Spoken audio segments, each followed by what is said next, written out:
Hello everyone. Welcome to iMobi support channel. If you need to transfer ringtones from your iOS device to computer, please just try AnyTrans. With simple clicks, you can make it. First, please launch AnyTrans. Then connect your iOS device to the computer via the USB cable. Once your iOS device is recognized, the interface below will display. Please click More button and choose Ringtones option.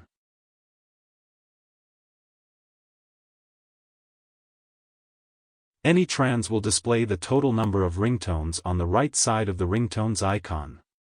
You can not only add the ringtones from computer to device, transfer ringtones between devices or to computer, but also delete and refresh the ringtones. Just take transferring ringtones from iPhone to computer as an example. After you choose the voice ringtones you want to transfer, please click to PC button. Once transfer process completes, you will see Transfer Completed page. Please click View Files button to locate the ringtones exported on computer.